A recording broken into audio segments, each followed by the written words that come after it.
Released March 21st, 2024 on PCVR and PSVR 2 by developer and publisher Spectral Illusions. HappyFunland, a rough around the edges, somewhat unrefined VR horror game which seems to take inspiration from the Five Nights at Freddy's theme, may very well be my Deadly Premonition. A game that, with all its flaws and unconventional approaches, was an experience worth having. Thanks to the publisher for the PCVR key. Watch Season 11 of the TV series, The Lab Video Game TV, on Flow One in 25 Caribbean countries. Download the official Flow Sports app to watch us on the go. Now, let's enter the world of HappyFunland. Who the fuck? You done fucked up coming in here. You're trapped in here now. Just to be clear, I've never played Deadly Premonition, but from what I've heard, it's one of those games coined as so bad it's good. So, to call HappyFunland my Deadly Premonition isn't completely accurate. HappyFunland isn't so bad. It's just really janky, unrefined, and feels like the devs had a great outside-the-box idea, but either have not yet caught up with the times, or are inexperienced at developing VR games. First, I got my key for HappyFunland a while back, and before starting it up, I did some research. No, I hardly ever watch other reviews or first impressions on a game before creating my own, but when it comes to titles or genres I don't particularly gravitate to, like sports games, I'll do some research. Now, VR horror is definitely one of my favorite genres, but I never liked Five Nights at Freddy's. Never played a Five Nights at Freddy's game, but like several other franchises and genres, it just never appealed to me. So I watched some videos. Every content creator said the same thing. The game feels dated, with basic things being omitted, like smooth turning and unintuitive VR mechanics that would only be acceptable maybe 5 years ago. So I waited. I knew based on experience that with enough bad reviews for these basic necessities, the devs would address them with a patch. And lo and behold, I started the game up, and the one issue that I deem unforgivable was patched: the absence of smooth turning.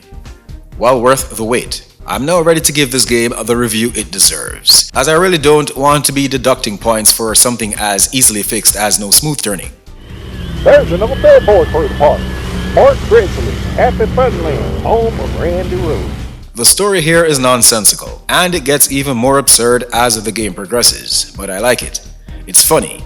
Not in a laugh-out-loud kind of way, but I appreciated the dark humor. An authentic recreation of turn-of-the-century themed retail. You've taken a gig to be a cameraman for some strange guy who asks you to enter an abandoned amusement park created by a very shady guy named Mort Grizzly. Look, I know it's real hard to find someone willing to meet some random crazy stranger out in the middle of the swamp at night and all like this, so I do appreciate you coming. The further you go on this idiotic quest is the more ridiculous the story gets. There are things that happened all the way to the end that to this moment I still can't piece together. But as with a few other elements which holds this game together, I like the outside the box, don't give a damn against the grain approach the devs went with this. Well, go on now, get to it. I ain't got all night. HappyFunland is an experience that kept me engaged with its unpredictable moments and game design choices. I can't with any shred of honesty say I knew what was coming around the next turn in this bizarre adventure. Oh, Mother Jesus, Mary, Joseph, and Eileen, where the hell did that thing come from? In sound, well done for most parts. There were instances where the audio chipped out, but overall, was well done. Look, they hire us to keep this place secured from any and all trespassers, and that's exactly what we're doing here. We've got very good voice acting. To the diamond mines of Uranus. The Grizzly Corporation will be there, in Uranus. They all brought their A-game to the project, from the redneck who hired you, the maintenance guy on the cassette players, to the hilarious talking animatronic pirate who did a most excellent Tony Montana impression. Oh, the audacity of this motherfucker! I love this guy! The score, sound effects, and atmospheric sounds were also spot on. Say hello to my little beak. My beak, your balls. Let me tell you something, I'm gonna rip them off. The visuals, lovely. From the well-designed environments, interior and outdoors, the rides, the derelict, abandoned amusement park setting to the character models, the alligators, all well done and looked really good on my not-so-powerful PC. I particularly loved the face models, the expressions, and the effort made to sync the lips and expressions to the voices. Woo-hoo! Hot damn! Now this is Swamp Boat. Having fun, dude? Dude, I'm so glad you saved my video camera and all. That is exactly what I needed you for. Oh, hell, we're friends now. I ain't gotta lie at you no more. Unfortunately, there was a whole lot of clipping. Objects passing through objects. Very little attention paid to collision detection. I'll get to that more as I address gameplay. Your spine, it turns to gelatin when you see a singing skeleton. I'm a singing skeleton. I turn your spine to gelatin. Slim pickings in the settings menu. We've got a vignette on or off, snap turning increments, and smooth turning. There are no sound options, which would have been good, as I've been in sections where the amusement park sounds were overpowering the voice from the cassette player. And in general, custom settings can never be a bad thing. Same goes for video, another PCVR game with absolutely no video settings. This will always seem odd, no matter how many times I see it. HappyFunland is at its core a horror adventure game. Sometimes, especially in the beginning, it may have a walking sim feel to it. Then other times, you may get the feeling it's going in on the puzzle element. But thankfully, the puzzles here are barely puzzles. Then it seems to take a whack at action,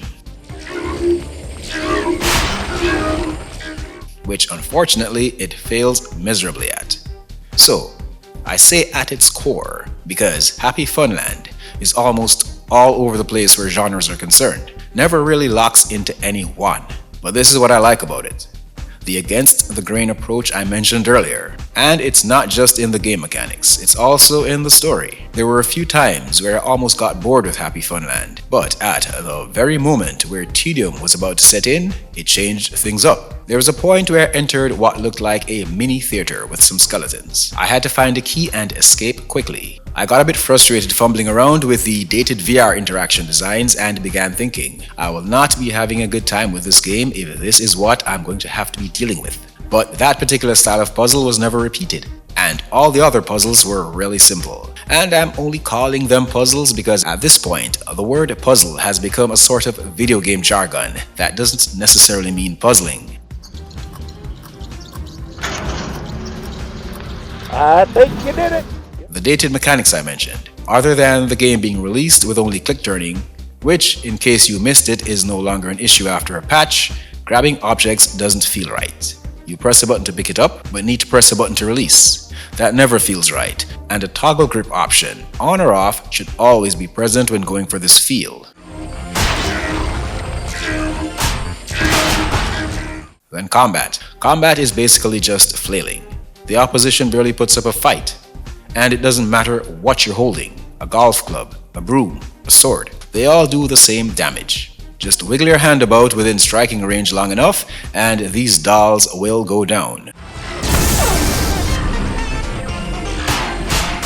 The collision detection is non-existent, so it never brainwashes you like other well-made melee combat games into thinking you're making impact.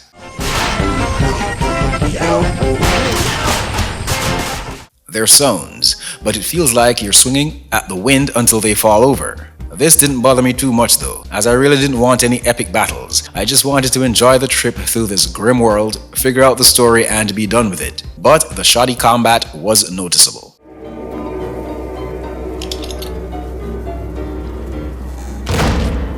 You can also use a camera as a weapon. This was not explained to me, as with most everything else in this experience. There was really no hand-holding.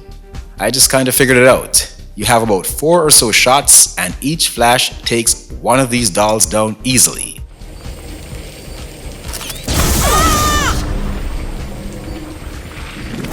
The worst part of HappyFunland.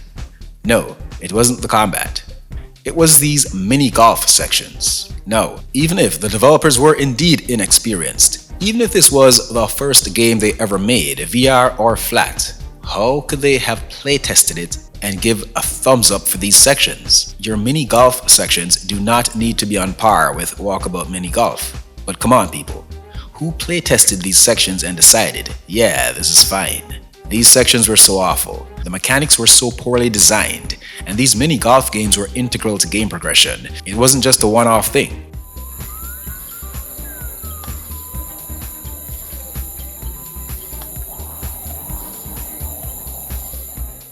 HappyFunland has no autosaves. You must save old school style at these photo booths, which was fine, as they were generously placed. Every time you thought you should have a save, one was pretty much there.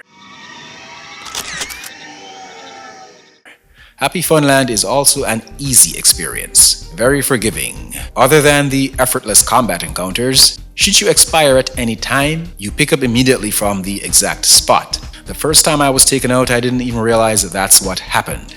And this goes back to what I said about a walking sim vibe. In most, if not all walking sims I've played, the wrap time was perfect. It didn't get old, never stuck around long enough to become frustrating, never overstayed its welcome. And with the switching up of things in both gameplay and story, these factors all came together really well. It's a miracle! You're also given a map, which I never found a use for, much like the flashlight. I never found a backpack, so there was no inventory system as far as I know. What's that note cut? Mr. Roy Randy wrote them figures? I guess you should probably do that too then. They're collectibles, these figures scattered throughout the game. You can keep track of how many you collected and how many times you expired. But I suspect finding them all and never being taken out would only yield Steam accomplishments and nothing else, as I saw no effect on the actual gameplay.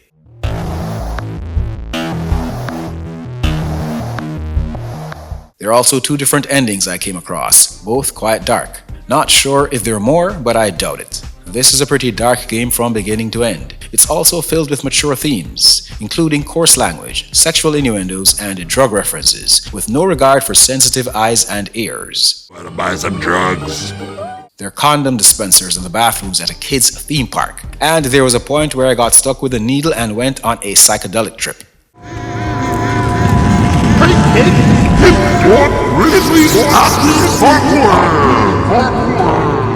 Other than the lack of refinements I mentioned, HappyFunland only crashed on me once. So, technically, there was nothing game-breaking here. HappyFunland, flaws and all, was one pretty good experience. One I'm glad I had. I do recommend this one cautiously though. If you'd like to experience an easygoing, relatively short VR horror game with mature content, dark humor, and an unpredictable design that's also pretty rough, with a dated feel to it, then give this a shot. If you're looking for a double, AAA, or even refined experience, then you'll be disappointed. I still give this one a thumbs up though. Not 2 thumbs, only 1.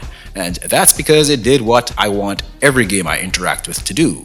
Show me a good time. Thanks again to the publisher for the Steam key. Check out the Lab Video Game TV, the TV series, Wednesdays and Sundays on Flow One in 25 countries across the Caribbean, only on Flow One. Download the official Flow Sports app to watch us on Flow, on the go. Visit the website at thelabvideogametv.com and reach out at contact@thelabvideogametv.com. Thank you for watching. If you like my content, feel free to like, share, comment, subscribe, and hit that notification bell. Let's say on the other hand I found a way to piss you off with this one though. Then hey, do what needs to be done without delay. Dislike, unsub, leave a strongly worded diatribe in the comment section voicing your displeasure. Whatever it takes to make you feel vindicated, partner. Either way, I won't hold it against you. Our game is never over. What the?